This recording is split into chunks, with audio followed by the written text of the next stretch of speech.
Warning: this chapter has loud noises and descriptions of violence.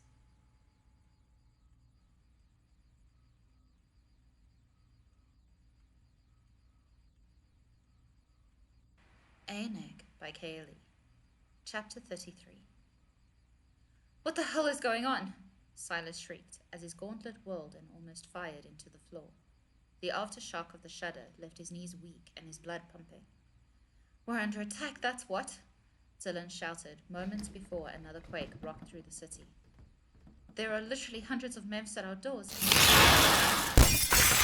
sound of metal ripping and glass shattering interrupted his recount, and Silas felt all the blood drain from his face.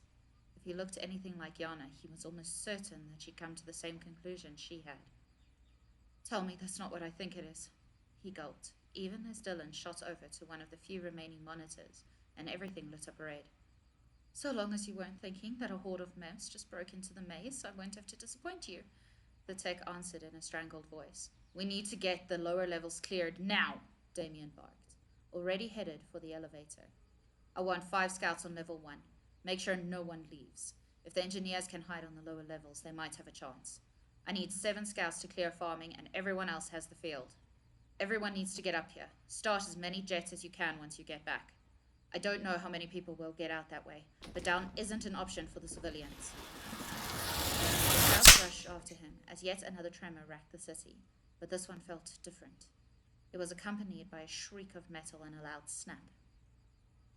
Maish punched the elevator button hard, but the damn thing wasn't working. Damn it! The civilians were obviously scrambling to get up to the higher floors with it. We need to stop the panic, Yana hissed. At this rate, they're all going to die. Another shudder almost knocked her off her feet, but none of them could see past the canopy of their tree. What the hell is it trying to do? Hey! Every head turned to see Doc occupying the doorway to Med. You do realize there's more than one way down, right?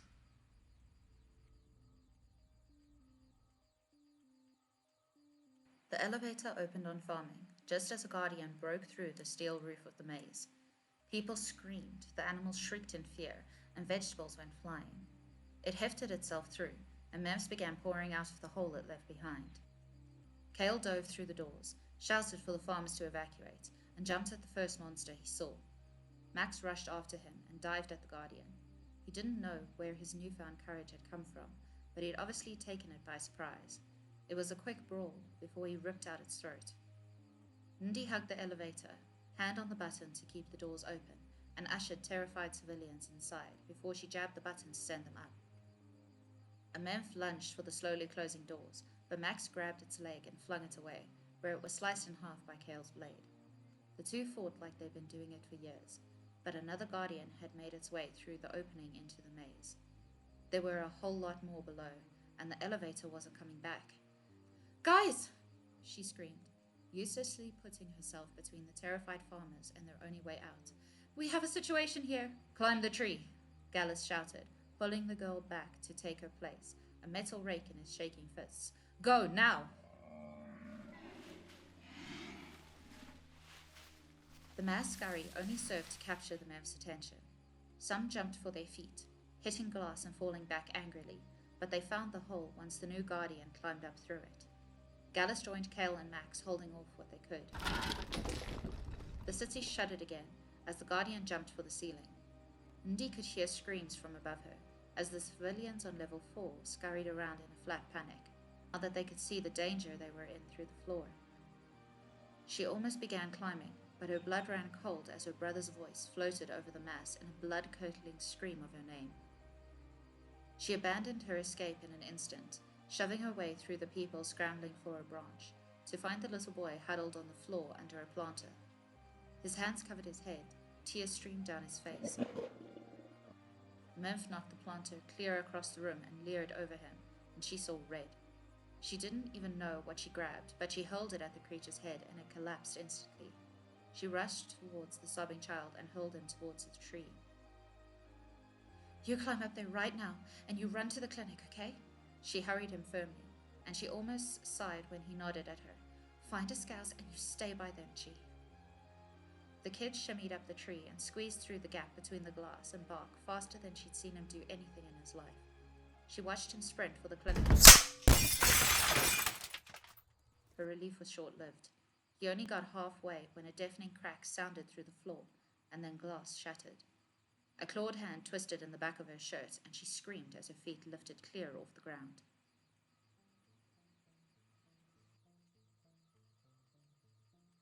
Chi climbed as fast as he could, and when he finally pulled himself up to the field floor, he sprinted for all he was worth.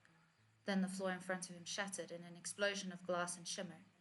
He threw himself out of the way of the spray, landed on his side and rolled to his feet, only to come face to face with the most terrifying creature he'd ever seen.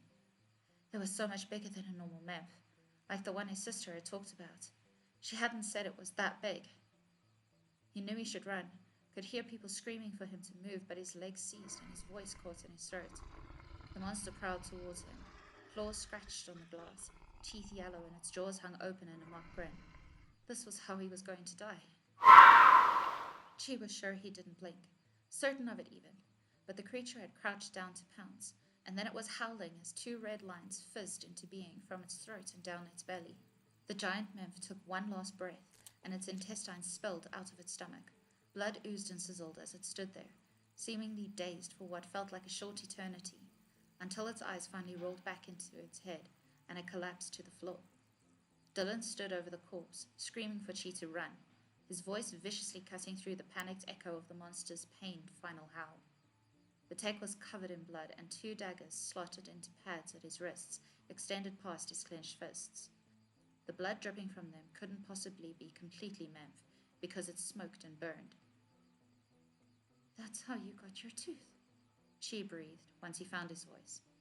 Dylan didn't even bother with a response, as he grabbed the kid roughly by the arm and dragged him back to the clinic. He deposited the stunned child into the arms of his mother and headed back out. "There is a reason I became a tech," he shouted at the next memf who dared to challenge him, "so I wouldn't have to deal with you!" His pad sliced through the creature's thigh, and it fell, screaming just as loudly as the civilians currently turning beside it. Dylan coldly slit their throat and ran for the tree to pull a panting Thrisher through, before he rounded back to shove a blade through the next monster's temple. Where the hell were the bloody scouts? A memf a few meters from him hit the deck hard enough to crack the glass. About bloody time.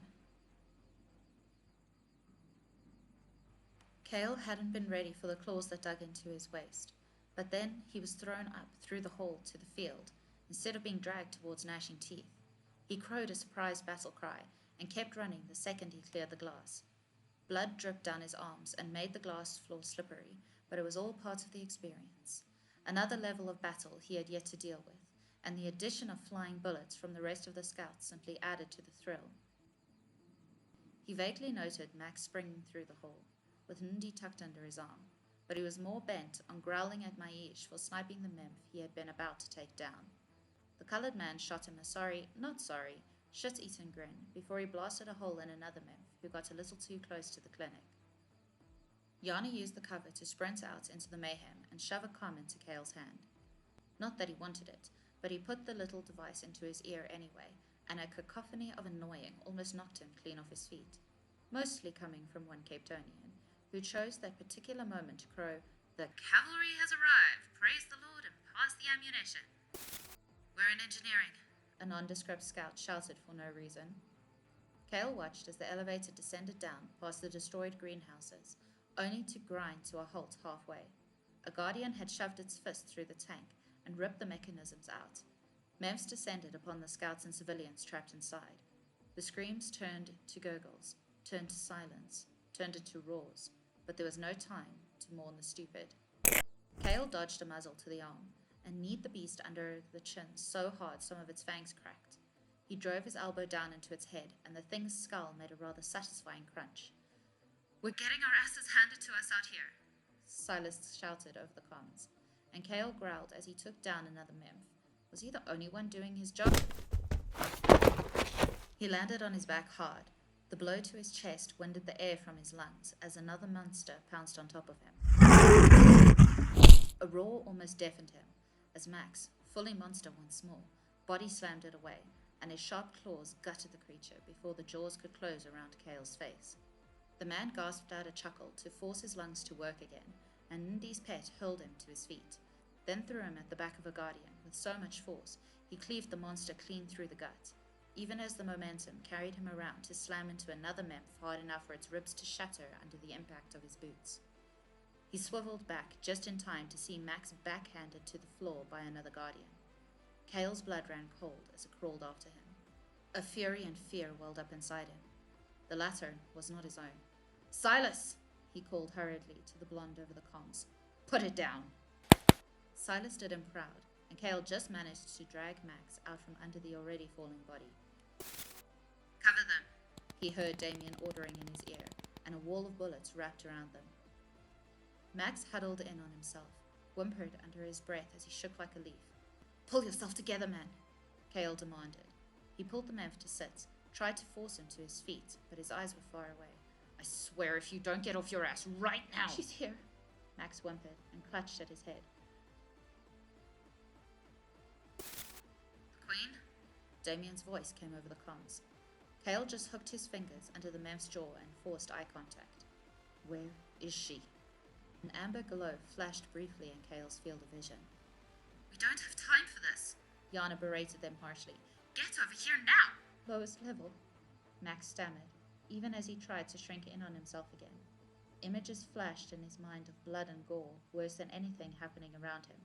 "She's killing everyone," he gasped helplessly, and tried to cover his ears. "She's making me watch." The city seemed to groan as Max wailed, and then all the lights flickered out. All they were left with was amber sluggishly making its way through from beneath the terrified bodies below, scurrying for space to hide. "She's taking out the power cores," Maïs shouted in a panic, but he couldn't move from his nest. He had to keep cover on the clinic. "Someone needs to get down there." "I'm on it," Cale barked, before he reared back and slapped Max across the face. That seemed to focus the memf back to the present. "Cale, don't go alone." Dylan's 2 cents worth chipped in at the same time as his brother's "I'm coming with you" assaulted his eardrums. "You threw me up a floor?" Cale asked as he pulled Max to his feet. "Think you can get me down too?"